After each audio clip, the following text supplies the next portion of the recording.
സംസ്ഥാനത്ത് വോട്ടർ പട്ടിക പരിഷ്കരണം പൂർത്തിയായപ്പോൾ ഏറ്റവും കൂടുതൽ വോട്ടർമാർ പുറത്തായിരിക്കുന്നത് തലസ്ഥാന ജില്ലയിലാണ്.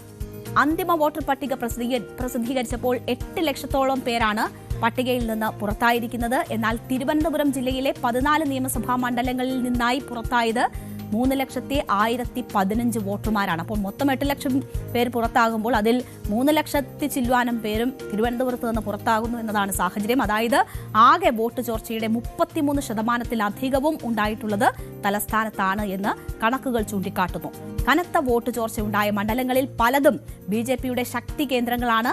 ഈ വോട്ട് ചോർച്ച വരുന്ന തെരഞ്ഞെടുപ്പിൽ എങ്ങനെ സ്വാധീനിക്കും എന്നതാണ് ഉയരുന്ന ചോദ്യം.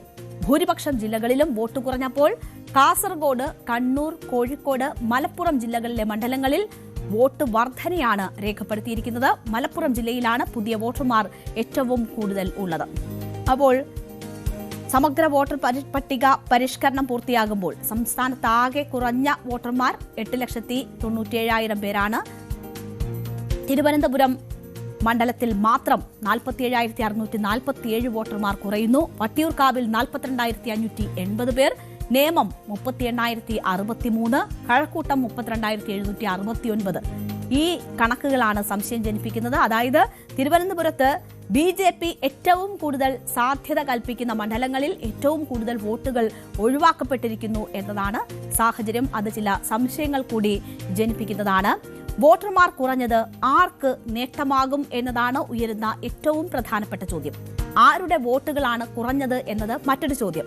നിയമസഭാ തെരഞ്ഞെടുപ്പിൽ ഈ വോട്ട് കുറയൽ എങ്ങനെ പ്രതിഫലിക്കും എന്നതാണ് മറ്റൊരു ചോദ്യം, ഏറ്റവും സുപ്രധാനമായ ചോദ്യം. നമ്മളൊപ്പം ഡാൻ കുര്യൻ ചേരുന്നുണ്ട്. ഡാൻ കുര്യൻ ഈ കാര്യങ്ങൾ വിശദീകരിക്കും.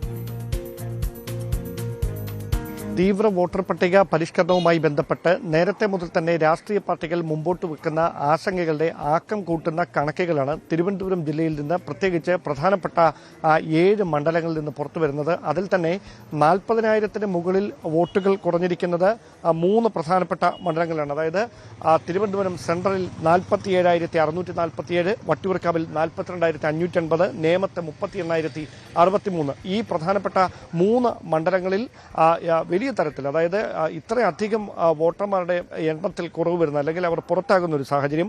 അതോടൊപ്പം കഴക്കൂട്ടം, നെയ്യാറ്റിൻകര, കോവളം, പാറശാല മണ്ഡലങ്ങളിൽ 20,000-ലധികം വോട്ടുകൾ കുറഞ്ഞിരിക്കുന്ന ഒരു സാഹചര്യം. ഇതാണ് ഒരു തിരുവനന്തപുരം ജില്ലയെ സംബന്ധിച്ച ഒരു പൊതുവിലുള്ള ചിത്രം. ഇവിടെ രാഷ്ട്രീയമായ ചില ആശങ്കകൾ ഉയരുന്നത് വരുന്ന നിയമസഭാ തെരഞ്ഞെടുപ്പിൽ BJP വലിയ പ്രതീക്ഷയോടെ നോക്കിക്കാണുന്ന തിരുവനന്തപുരത്തെ പല പ്രധാനപ്പെട്ട മണ്ഡലങ്ങളിലും, അതായത് ഏറ്റവും പ്രധാനമായി പറഞ്ഞാൽ തിരുവനന്തപുരം സെൻട്രൽ, വട്ടിയൂർക്കാവ്, നേമം, കഴക്കൂട്ടം, ഈ മണ്ഡലങ്ങളിലായി ഏതാണ്ട് ഒരു 1.5 ലക്ഷത്തിലധികം വോട്ടുകൾ ആകെ കുറയുന്ന ഒരു സാഹചര്യം എന്ന് പറയുന്നത് അതിൽ ചില അസ്വാഭാവികതകളുണ്ട് എന്ന നിലപാടിൽ കോൺഗ്രസും അതോടൊപ്പം തന്നെ CPM-ഉം ഒക്കെ ഉറച്ചു നിൽക്കുകയാണ്. മുഖ്യ തെരഞ്ഞെടുപ്പ് ഓഫീസറെ അടക്കം പലപ്പോഴും നടന്ന ചർച്ചകളിൽ ഇതുമായി ബന്ധപ്പെട്ട് ഉയരുന്ന ആശങ്കകളൊക്കെ അവർ അറിയിച്ചതാണ്. പക്ഷേ അന്തിമ വോട്ടർ പട്ടിക പ്രസിദ്ധീകരിക്കുമ്പോഴും അതുതന്നെയാണ് സ്ഥിതി എന്നതാണ് ഇതിന്റെ ഒരു അസ്വാഭാവികത ഉണ്ട് എന്ന സംശയം ബലപ്പെടുത്തുന്ന തരത്തിലേക്ക് കാര്യങ്ങൾ എത്തിച്ചിരിക്കുന്നത്. എന്തായാലും കേന്ദ്രത്തിന്റെ തെരഞ്ഞെടുപ്പ് കമ്മീഷൻ പ്രതിനിധികൾ സംസ്ഥാനത്ത് സന്ദർശനത്തിനെത്തിയപ്പോൾ ഇതുമായി ബന്ധപ്പെട്ട് സംസ്ഥാനത്ത്, പ്രത്യേകിച്ച് തിരുവനന്തപുരത്തടക്കം നിലനിൽക്കുന്ന ആശങ്കകൾ അത് സംസ്ഥാനത്തെ തെരഞ്ഞെടുപ്പ് ഓഫീസർ കേന്ദ്ര തെരഞ്ഞെടുപ്പ് കമ്മീഷൻ പ്രതിനിധികളെ അറിയിച്ചിട്ടുണ്ട് എന്നാണ് ലഭിക്കുന്ന സൂചനകൾ.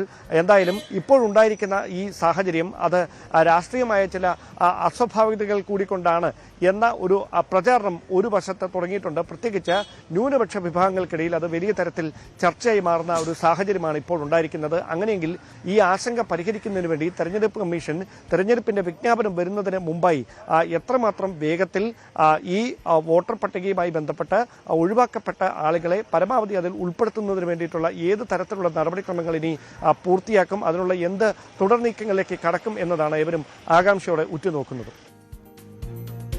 തീർച്ചയായും എന്തായാലും നിയമസഭാ തെരഞ്ഞെടുപ്പിൽ ഇത് എങ്ങനെ പ്രതിഫലിക്കുമെന്ന വലിയ ചോദ്യമുണ്ട്.